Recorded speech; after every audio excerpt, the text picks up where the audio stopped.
Shalom Sobat Kristus, kembali bersama kita semuanya dalam pendidikan agama Kristen dan budi pekerti SMP kelas 8 semester 1.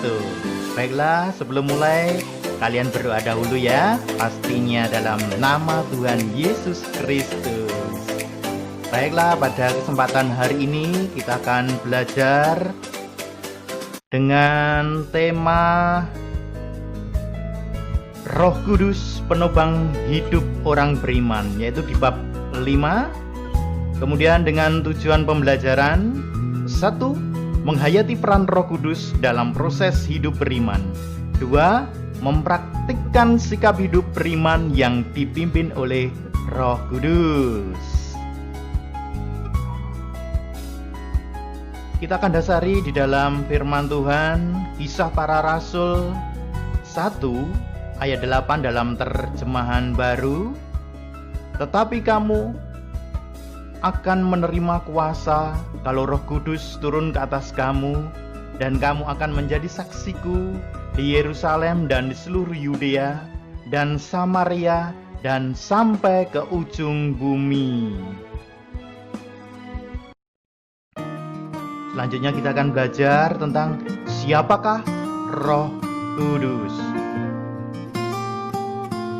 Roh Kudus adalah pribadi. Dia bukan sekedar sumber kuasa.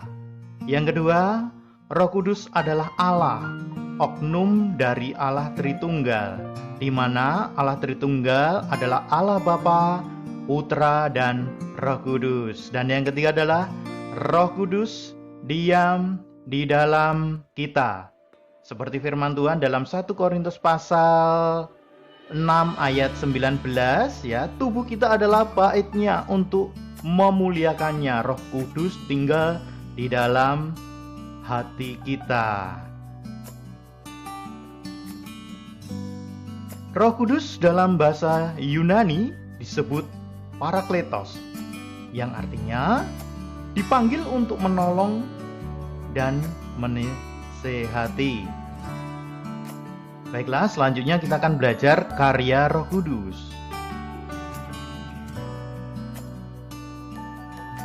Karya Roh Kudus ada 4, seperti dalam slide berikut. Yang pertama adalah melahirbarukan. Maksudnya adalah hidup dalam terang roh. Kemudian memampukan. Ada banyak karunia roh. Kemudian mengarahkan, yaitu nanti kita akan dipimpin oleh roh. Kemudian menumbuhkan, hasilnya adalah buah roh. Selanjutnya kita akan melihat karya Roh Kudus yang melahirbarukan, bisa menginsapkan, mempertobatkan, melahirkan kembali. Kemudian karya Roh Kudus yang mengarahkan, memimpin, menguatkan, dan mengajar orang beriman. Karya Roh Kudus yang menumbuhkan, memperbarui, mengubahkan, dan menyucikan orang beriman. Karya Roh Kudus yang memampukan, memberi kuasa, keterbebanan, dan karunia untuk melayani. Demikianlah karya Roh Kudus dalam hidup orang beriman. Selanjutnya kita akan membahas lebih mendalam karunia Roh Kudus. Karunia Roh Kudus tertulis di dalam kitab Yesaya 11 ayat 2. Karunia itu adalah hikmat, pengertian, nasihat, keperkasaan, pengenalan, takut akan Tuhan. Kemudian di dalam 1 Korintus 12 ayat 6 sampai 11 dikatakan di sana karunia itu adalah berkata dengan hikmat, berkata dengan pengetahuan, iman, menyembuhkan, mujizat, bernubuat, membedakan bermacam roh, berkata-kata dengan bahasa roh, menafsirkan bahasa roh.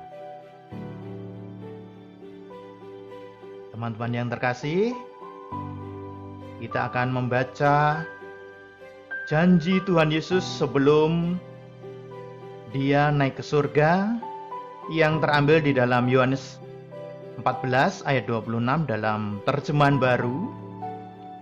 Tetapi penghibur, yaitu Roh Kudus, yang akan diutus oleh Bapa dalam namaku, dialah yang akan mengajarkan segala sesuatu kepadamu dan akan mengingatkan kamu akan semua yang telah kukatakan kepadamu.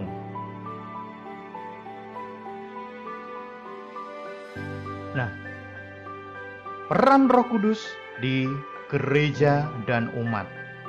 Yang pertama, mengajar hidup orang beriman, memberikan kekuatan dan semangat baru. 3, mengingatkan semua yang telah diajarkan Tuhan Yesus. 4, memanggil ke dalam hidup yang baru bersama Yesus.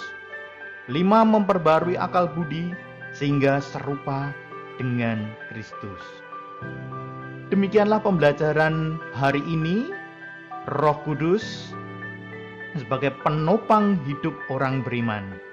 Selamat belajar, selalu membaca Alkitab, berhubungan dengan Tuhan melalui doa, dan menjaga kesehatan.